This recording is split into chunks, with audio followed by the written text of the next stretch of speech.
Hi ಎಲ್ರಿಗೂ welcome to ಅನುಸಾಗರ್ YouTube channel. ಇವತ್ತಿನ recipe ಬಂದು ಇಡ್ಲಿ ರೆಸಿಪಿನ ತಿಳಿಸ್ಕೊಡ್ತಾ ಇದ್ದೀನಿ. ಆಚೆ ಕಡೆ ಹೋಟ್ಲಲ್ಲಿ ಹೇಗೆ ಸಾಫ್ಟಾಗಿ ಬಿಸಿ ಬಿಸಿಯಾಗಿ ಚೆನ್ನಾಗಿ ಬಂದಿರುತ್ತೆ ಇಡ್ಲಿ ರುಚಿ, ಅದೇ ರೀತಿ ನಾವು ಮನೇಲೇ ಮಾಡ್ಕೋಬೋದು. ಸೋಡಾ ಏನು ಹಾಕ್ತಿರೋ ರೀತಿ ಸೋಡಾ ಆಗಲಿ ಏನೂ ಬಳಸಿಲ್ಲ ನಾನು.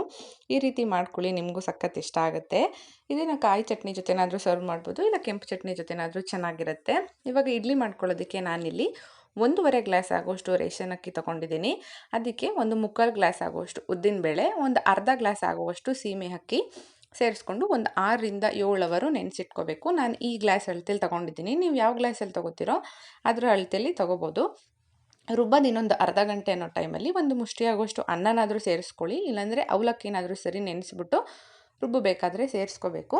ಆದಷ್ಟು ಹಿಟ್ಟನ್ನು ರುಬ್ಬಬೇಕಾದ್ರೆ ಸ್ವಲ್ಪ ಗಟ್ಟಿಯಾಗಿ ರುಬ್ಕೊಳ್ಳಿ, ಯಾಕಂದರೆ ಹಿಟ್ಟು ಉಬ್ಬಿದಾಗ ಸ್ವಲ್ಪ ತೆಳು ಆಗುತ್ತೆ. ಹಂಗಾಗಿ ಸ್ವಲ್ಪ ಗಟ್ಟಿಯಾಗಿ ರುಬ್ಕೊಂಡು ರುಚಿಗೆ ಎಷ್ಟು ಬೇಕಾಗುತ್ತೆ ಅಷ್ಟು ಉಪ್ಪು ಹಾಕ್ಕೊಂಡು ನೀಟಾಗಿ ಮಿಕ್ಸ್ ಮಾಡಿ ಒಂದು ಪ್ಲೇಟ್ ಮುಚ್ಚಿ ಓವರ್ನೈಟ್ ಬಿಟ್ಬಿಡಬೇಕು. ಇದನ್ನು ಪ್ಲೇಟ್ ಮುಚ್ಚಿದ ಮೇಲೆ ಅದರ ಮೇಲೆ ಒಂಚೂರು ಭಾರವಾಗಿರೋ ವಸ್ತು ಇಟ್ಟರೆ ಇವಾಗ ಇರೋ ವೆದರ್ಗೆ ಬೇಗನೆ ಉಬ್ಬುತ್ತೆ ಹಿಟ್ಟು.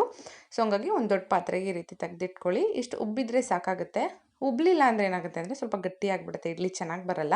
ನಾನು ಇದಕ್ಕೆ ಸೋಡಾ ಏನೂ ಹಾಕಿಲ್ಲ, ಸೀಮೆ ಅಕ್ಕಿ ಒಂದೇ ಎಕ್ಸ್ಟ್ರಾ ನಾನು ಆ್ಯಡ್ ಮಾಡಿರೋದು. ಈ ರೀತಿ ಒಂದ್ಸಲ ಟ್ರೈ ಮಾಡಿ, ನಿಮಗೆ ಗೊತ್ತಾಗುತ್ತೆ ಹೇಗಿರುತ್ತೆ ಅಂತ. ಹಿಟ್ಟೆಲ್ಲ ರೆಡಿ ಆಗಿರುತ್ತೆ ಬೆಳಗ್ಗೆ ಇದು ನೋಡೋ ಅಷ್ಟರಲ್ಲಿ. ಈಗ ಇಡ್ಲಿ ಪಾತ್ರೆಗೆ ಸ್ವಲ್ಪ ಎಣ್ಣೆ ಹಚ್ಕೊಂಡು ಮಾಮೂಲಿ ಇಡ್ಲಿ ಹೇಗೆ ಬೇಯಿಸ್ಕೊತೀವೋ ಆ ರೀತಿ ಬೇಯಿಸ್ಕೋಬೇಕು. ಕೈಗೆ ಸ್ವಲ್ಪ ನೀರು ಮಾಡಿಕೊಂಡು ನೋಡ್ಕೊಳ್ಳಿ, ಅದು ಅಂಟಲಿಲ್ಲ ಅಂದರೆ ಬೆಂದಿದೆ ಅಂತ. ಅಂಟಿದ್ರೆ ಇನ್ನೊಂದು 2-3 ನಿಮಿಷ ಎಕ್ಸ್ಟ್ರಾ ಬೇಯಿಸ್ಕೊಂಡ್ರೆ ಸಾಫ್ಟಾಗಿ ತುಂಬ ರುಚಿಯಾಗಿರೋ ಇಡ್ಲಿ ನಿಮಗೆ ಮನೆಯಲ್ಲೇ ರೆಡಿಯಾಗಿಬಿಡುತ್ತೆ. ನಾನು ಇದಕ್ಕೆ ಸೋಡಾ ಆಗಲಿ ಏನನ್ನೂ ಯೂಸ್ ಮಾಡಿಲ್ಲ. ಈ ರೆಸಿಪಿ ನಿಮಗೆಲ್ಲರಿಗೂ ಇಷ್ಟ ಆಗಿದ್ದರೆ ಪ್ಲೀಸ್ ಸಬ್ಸ್ಕ್ರೈಬ್ ಮಾಡ್ಕೊಂಡು ಸಪೋರ್ಟ್ ಮಾಡಿ. ಫಸ್ಟ್ ಟೈಮ್ ಯಾರಾದರೂ ನೋಡ್ತಿದ್ರೆ ಇನ್ನೂ ತುಂಬ ವೀಡಿಯೋಸ್ ಇದೆ, ಹೋಗಿ ನೋಡಿ. ವಿಡಿಯೋ ನೋಡಿದ್ದಕ್ಕೆ ಎಲ್ಲರಿಗೂ ಥ್ಯಾಂಕ್ ಯು.